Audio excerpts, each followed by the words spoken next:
नमस्कार, मी स्नेहल चौधरी. आपण पाहतात एलएस मराठी. पाहूयात काही महत्त्वाच्या घडामोडी. मुंबईमध्ये शिवसेना उपनेते तथा आमदार अर्जुनराव खोतकरांनी घेतली उपमुख्यमंत्री सुनेत्रा पवारांची सदिच्छा भेट. विविध विकास कामांवर चर्चा केल्याची माहिती. धाराशिव जिल्ह्यात उस्मानाबाद, लातूर, बीड स्थानिक स्वराज्य संस्थांसाठी पहिला उमेदवारी अर्ज दाखल. शिवसेनेच्या कळंब नगरपालिकेचे गटनेते संजय मुंदडा यांनी केला उमेदवारी अर्ज दाखल.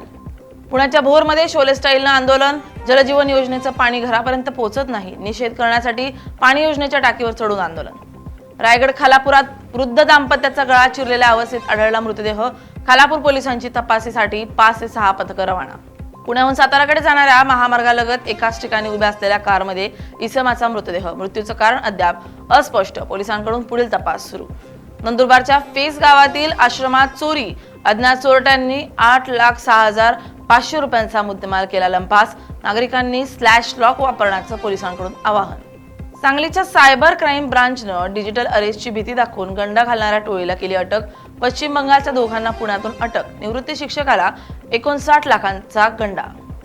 बारामतीमध्ये नोकरीच्या आमिषानं कोट्यावधींची फसवणूक करणाऱ्या टोळीवर मोठी कारवाई. बनावट नियुक्तीपत्र देत तरुणीसह तब्बल 1,36,90,000 रुपये उकळल्याचा धक्कादायक प्रकार. पुणे राज्य उत्पादन शुल्क विभागाची मोठी कारवाई. कर्नाटक आणि मध्य प्रदेश निर्मित अवैध मद्याचा साठा जप्त. 81 लाखांच्या अवैध मद्यासह कंटेनर जप्त. कारवाईत 81,27,600 रुपयांचा मुद्देमाल हस्तगत. पेट्रोल आणि डिझेल दरवाढीनंतर सीएनजीच्या किमतींमध्ये चौथी दरवाढ. सीएनजीच्या दरात प्रति किलो 2 रुपयांची वाढ. ताज्या दरवाढीनंतर दिल्लीत सीएनजीचा दर 83 रुपये प्रति किलो.